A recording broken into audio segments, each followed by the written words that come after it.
अपने LNJP hospital में एक बहुत सीनियर डॉक्टर थे, एनेस्थेलॉजिस्ट थे। आईसीयू में उनकी ड्यूटी थी और कोरोना के पेशेंट्स का इलाज करने का उनकी ड्यूटी चल रही थी पिछले कुछ महीनों से। उनके सभी साथी बताते हैं कि कितनी शिद्दत के साथ और कितनी मेहनत के साथ वो पेशेंट्स की सेवा किया करते थे। कोरोना के मरीजों की सेवा करते करते 3 जून को उन्हें खुद कोरोना हो गया। अस्पताल में भर्ती हुए और अंत में वो कोरोना से लड़ते लड़ते हम सबको छोड़ के चले गए। उनकी वाइफ भी डॉक्टर हैं। आज सुबह उनकी वाइफ से मेरी लंबी बात हुई। उनकी वाइफ को भी कोरोना हो गया था, लेकिन उनकी वाइफ कोरोना से बाहर निकल आई हैं और वो अब स्वस्थ हैं। हम सब प्रार्थना करते हैं कि डॉक्टर असीम गुप्ता की आत्मा को भगवान अपने चरणों में जगह दे। ऐसे लोगों की वजह से ही आज हम लोग कोरोना से लड़ पा रहे हैं। डॉक्टर असीम गुप्ता हम सब लोगों के लिए बहुत बड़ी प्रेरणा हैं और हम सब दिल्ली वासी और देशवासी उनकी इस सेवा को नमन करते हैं। दिल्ली सरकार उनके सम्मान में उनके परिवार को 1 करोड़ रुपए की सम्मान राशि देगी। उनकी जान की कोई कीमत नहीं है। ऐसे लोग देश की, इंसान की सेवा करते करते हंसते हंसते छोड़ के चले जाते हैं, लेकिन उनके जाने के बाद ये एक छोटी सी राशि है जो देश की तरफ से, लोगों की तरफ से, दिल्ली के लोगों की तरफ से उनके परिवार को दी जाएगी। कुछ दिन पहले तक, कुछ हफ्ते पहले तक दिल्ली में बेड्स की बहुत समस्या थी। लोग अस्पतालों के दर दर की ठोकरें खाते थे। अगर कोई घर में कोरोना से बीमार हो जाए तो एक अस्पताल से दूसरे अस्पताल, दूसरे से तीसरे अस्पताल, जिस अस्पताल में जाते थे सुनने को मिलता था कि बेड भरे हुए हैं, बेड भरे हुए हैं, बेड खाली नहीं है।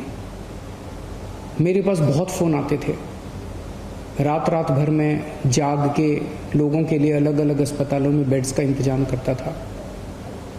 पिछले 1 महीने में हम लोगों ने कई कदम उठाए जिसकी वजह से आज दिल्ली में बेड्स की कमी नहीं है।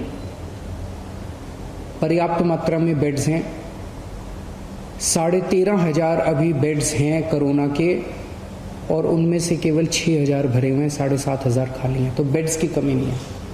लेकिन पिछले कुछ दिनों से मैं देख रहा हूं प्लाज्मा को लेके काफ़ी अफरा तफरी मची हुई है।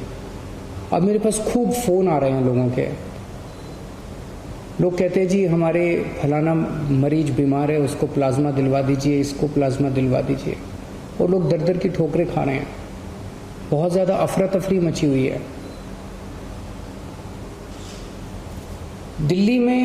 दिल्ली सबसे पहला राज्य था देश में। आप लोगों को याद होगा लगभग 2-2.5 महीने पहले मैंने बताया था कि हम लोग प्लाज्मा थेरेपी का ट्रायल कर रहे हैं। हमने प्लाज्मा थेरेपी का ट्रायल किया,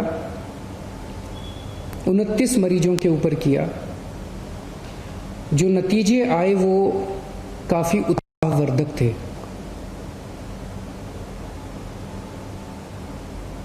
कोरोना में 2 चीज़ें होती हैं मरीज को। एक तो उसका ऑक्सीजन का लेवल कम हो जाता है। हमारा ऑक्सीजन का लेवल 95 होना चाहिए। ये अगर 90 पहुंच जाता है, 85 पहुंच जाता है, 80 पहुंच जाता है तो खतरनाक हो जाता है। तो एक तो ऑक्सीजन का लेवल कम हो जाता है और दूसरा रेस्पिरेशन का लेवल बहुत ज़्यादा बढ़ जाता है, सांस फूलने लगती है। रेस्पिरेशन का लेवल 15 होना चाहिए, ये 20 पहुंच जाता है, 25 पहुंच जाता है, 30 के ऊपर पहुंच जाता है।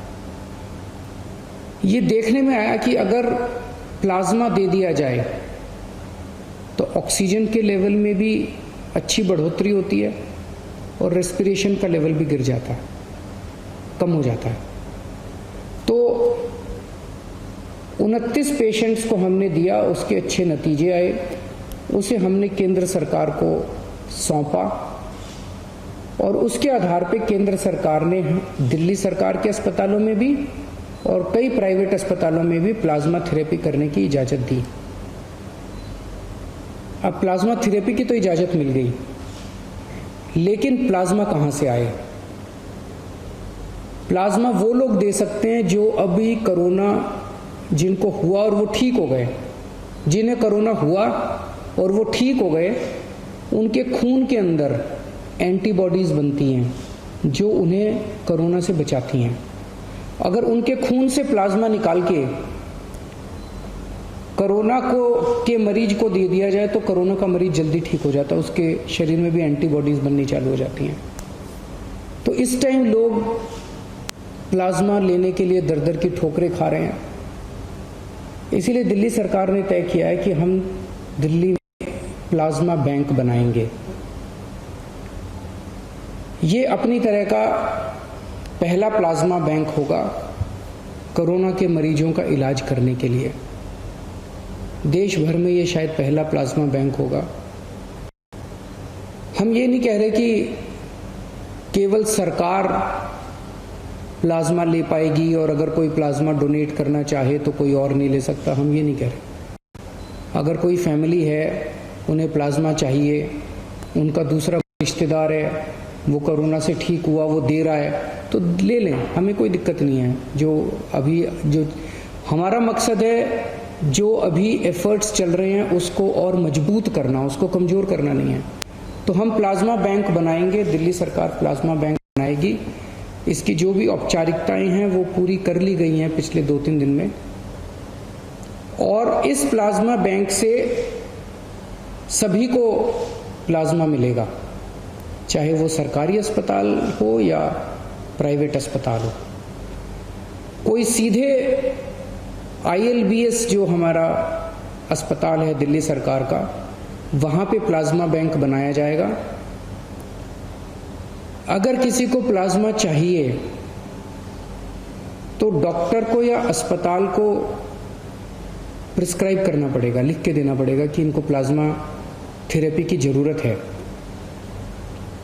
कोई खुद के नहीं कह सकता कि मेरा फलाना बीमार है इसलिए मुझे प्लाज्मा दे दो। डॉक्टर की रिकमेंडेशन जरूरी है, और डॉक्टर या हॉस्पिटल ILBS को अप्रोच करेंगे और ILBS उन्हें प्लाज्मा दे देगा। ये प्लाज्मा बैंक हमारा 2 दिन में शुरू हो जाएगा। इसकी सारी कार्रवाई हम लोग पूरी कर लेंगे, लेकिन इसमें सबसे इम्पोर्टेंट चीज है, जो लोग ठीक हो गए हैं उन लोगों को सामने आके प्लाज्मा डोनेट करना पड़ेगा। अभी भी लोग कर रहे हैं, लेकिन इस कोई व्यवस्था नहीं है, अब इसकी व्यवस्था बना दी जाएगी। तो जो लोग ठीक हो गए उनसे मेरी हाथ जोड़ के प्रार्थना है, जिंदगी में किसी की जान बचाने के कम मौके मिलते हैं, ये मौका आपको मिला है। मेरी सब लोगों से जो लोग कोरोना से ठीक हो गए उन सब लोगों से प्रार्थना है हाथ जोड़ के कि आप सब लोग सामने आके खुल के प्लाज्मा डोनेट कीजिए ताकि दूसरों की जान बचाई जा सके। एक तरह से यही सच्ची भगवान की सेवा है, एक तरह से यही सच्ची भगवान की भक्ति है।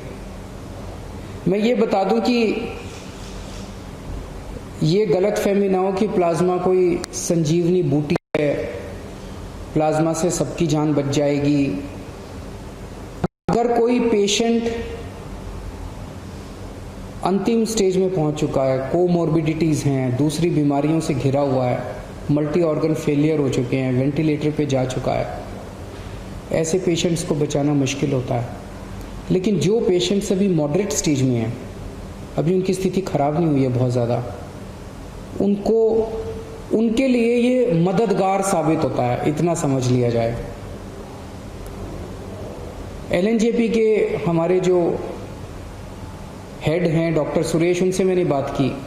उन्होंने बताया कि अभी पिछले कुछ दिनों में उन्होंने 35 मरीजों को प्लाज्मा दिया है, जिसमें से 34 बच गए, एक की मौत हुई।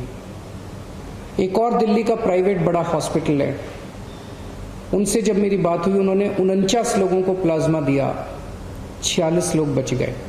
मैं ये नहीं कह रहा, हो सकता है ये जो 34 लोग हैं और 46 लोग हैं वैसे भी बच जाते उनमें से कितने, लेकिन ये एक आंकड़ा है, उसमें से कितने बचते कितने नहीं बचते कह नहीं सकते।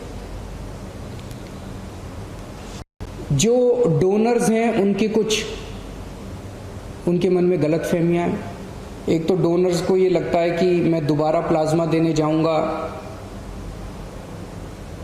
कोरोना के अस्पताल में जाऊंगा, अभी दोबारा कोरोना ना हो जाए। वैसे तो दोबारा कोरोना नहीं होगा, लेकिन फिर भी हमने व्यवस्था ILBS में की है। ILBS कोरोना अस्पताल नहीं है। आपके आने का, जाने का, टैक्सी का सारा इंतजाम दिल्ली सरकार करेगी। बस आप हाँ कह दीजिए कि मैं कोरोना देना चाहता हूँ, मैं प्लाज्मा देना चाहता हूँ। और ILBS में अच्छी व्यवस्था की हुई है।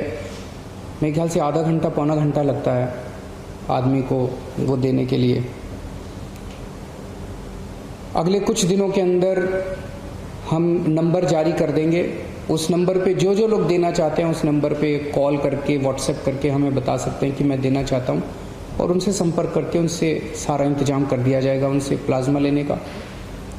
सरकार की तरफ से भी हम कॉल करेंगे, जितने पेशेंट्स अभी ठीक हुए उन लोगों को, उन्हें मनाया जाएगा, उन्हें प्रेरित किया जाएगा कि ज़्यादा से ज़्यादा लोग अपना प्लाज्मा दें। और ये जितने एंटीबॉडी टेस्ट हो रहे हैं, ये एंटीबॉडी टेस्ट से भी बहुत सारे ऐसे लोग हैं जिन्हें कोरोना हो गया, ठीक हो गए, पता भी नहीं चला। एंटीबॉडी टेस्ट से पता चलेगा कि उसके अंदर एंटीबॉडीज बन रही हैं, वो कोरोना होकर ठीक हो चुका है। ऐसे भी बहुत सारे 52,000 लोग तो दिल्ली में भी रिकॉर्ड के मुताबिक ठीक हो चुके हैं, और इसके अलावा ढेरों लोग ऐसे होंगे जो कोरोना हुआ, ठीक हो गए, उन्हें पता नहीं चला। ऐसे सब लोगों को प्रेरित किया जाएगा ताकि वो ज़्यादा से ज़्यादा प्लाज्मा दें और हम और ज़्यादा से ज़्यादा लोगों की मदद कर सकें, उनकी जान बचा सकें। और इसमें सबसे अहम भूमिका मीडिया की होगी। इसमें कोई पार्टीबाजी नहीं, कोई राजनीति नहीं, हमें सबकी जान बचानी है, चाहे वो किसी भी धर्म का हो, किसी भी जात का हो, किसी भी पार्टी का हो।